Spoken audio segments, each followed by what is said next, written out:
Assalamualaikum warahmatullahi wabarakatuh. Hai teman-teman, perkenalkan nama saya Lisni. Di sini saya akan memberikan paparan materi mengenai bilingualisme.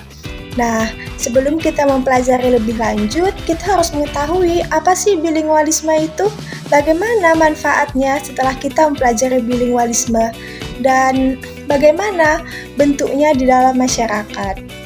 Baik teman-teman, pengertian bilingualisme secara sederhana menurut saya adalah penggunaan dua bahasa oleh seorang penutur dalam pergaulannya dengan orang lain.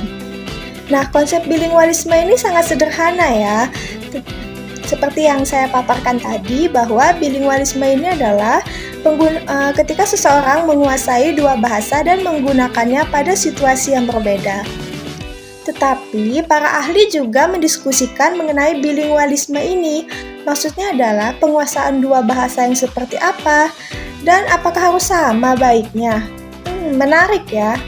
Jadi, kita ambil salah satu teori dari Leonard Bloomfield di mana mengatakan bahwa seseorang akan dikatakan bilingual ketika menguasai dua bahasa yang berbeda dengan sama baiknya.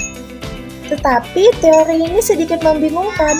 Bagaimana kita mengukur bahwa bahasa yang kita gunakan itu sudah sama baiknya? Atau bagaimana kita mengetahuinya?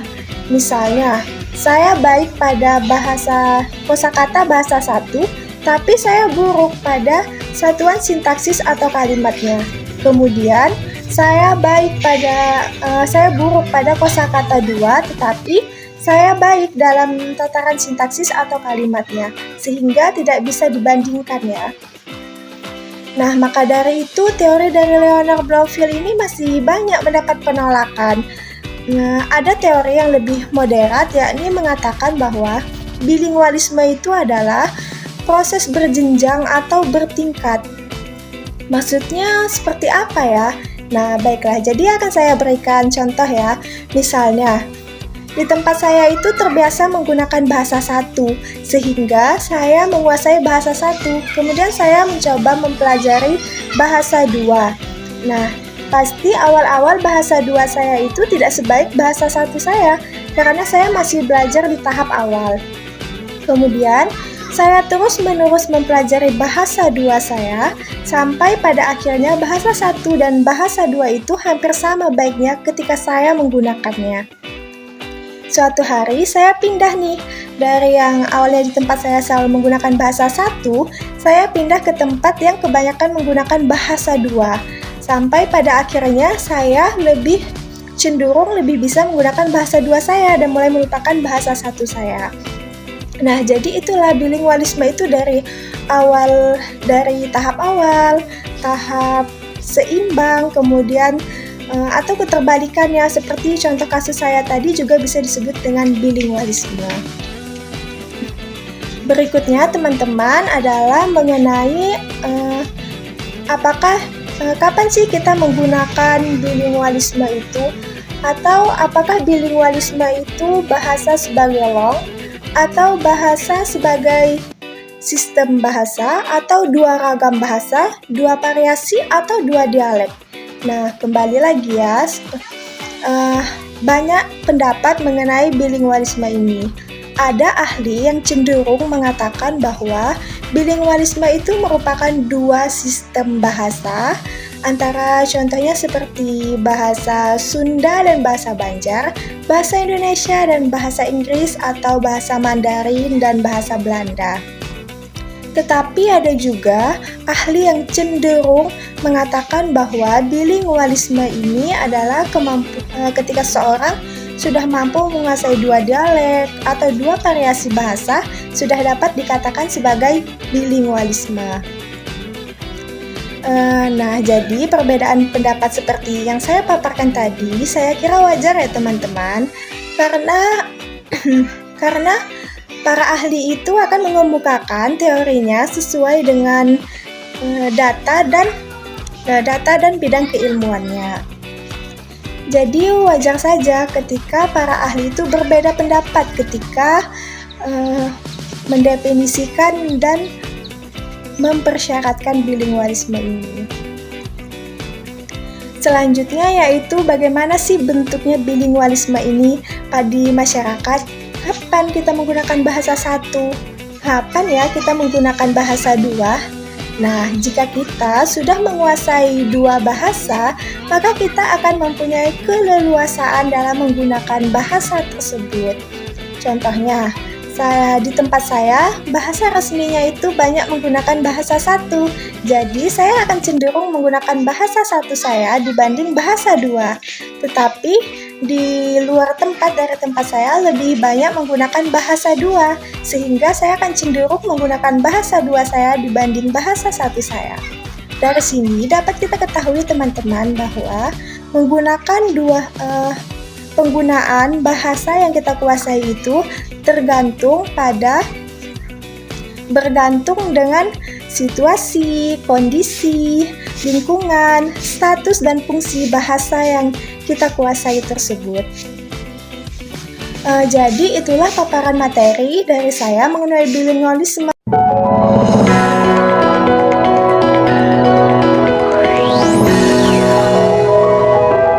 Baik teman-teman, itulah paparan materi saya mengenai bilingualisme. Sepertinya masih ada yang kurang ya. Sebaiknya kita memahami bilingualisme ini dengan lebih mendalam dengan adanya contoh lebih lanjut atau paparan studi kasus.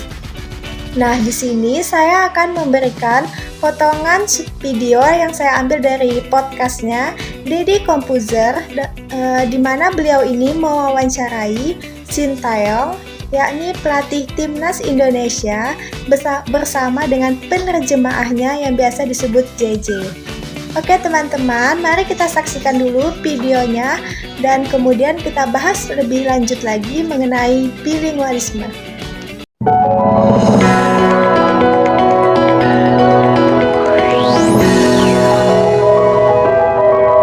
Kenapa cowoknya mukanya halus-halus ya? Saya pakai serum jerawat kalau saya, tapi kenapa orang Korea mukanya halus-halus gitu? 본인은 지금 세럼까지 쓰면서 여자를 만나게 하는데 왜 한국 사람들은 왜 이렇게 피부가 좋은지, 왜 그런지. Loh iya dong ya, pemain film. Nggak, saya tuh nih, tolong dijelaskan ya. Saya tuh bingung, apakah pemain film di Korea itu kan cowoknya ganteng-ganteng halus-halus gitu ya, halus-halus kayak pemain film di Amerika juga gitu kan, ganteng-ganteng. Itu apa semuanya begitu? Apa cuma yang ganteng doang yang main film? 그러니까 지금 한국 영화를 보면 아니 드라마를 보면 이제 한국 사람들이 너무 잘생기고 했는데 그게 뭐 영화에 나오는 사람들만 그런 건지 아니면 모든 한국 사람들이 그런 건지. 일단 한국 그 화장품이 상당히 기술이 발전돼 있고 그 원료나 이런 거에 그 과학적으로 되게 개발을 잘 하는 것 같아요. 모든 사람들이 조금만 관심을 가지면 피부가 되게 좋아지고 화장품의 효과가 상당히 크지 않나 그런 느낌을 많이 받고 있다고. Menurutku sih yang paling efek sebenarnya kalau pakai skincare, apalagi skincare Korea kan maksudnya teknologinya sangat ya luar biasa gitu. Jadi memang secara sains juga memang sangat-sangat meningkat juga di Korea. Jadi sedikit aja ada perhatian mungkin biar kulit jadi baik, yang pasti akan bisa jadi baik. Tapi lu kan orang Korea juga, ya kan? Maksudnya gini. Maksudnya kalau di Korea cowok-cowoknya pakai skincare nggak? Kalau di Indonesia kan masih jarang. Saya aja sering pakai. Cowok-cowok memang pakai kok semua. Cowok-cowok akhir-akhir ini memang. Akhir ini semua pakai. Tapi memang. Kita memang harus kan buat cowok cewek kan sebenarnya kan. memang harus. memang menurut. harus betul. 그러니까 한국 사람들도 그러니까 보통 남자들 잘 쓰는데 여기서는 근데 한국 사람 모든 한국 사람 다 쓰지 않냐고.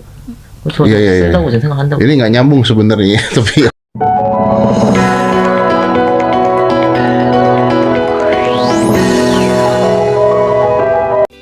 Baik teman-teman, itulah tadi potongan singkat dari podcastnya Deddy Composer. Nah, mari kita bahas ya, apa sih bilingual yang ada di podcast tersebut.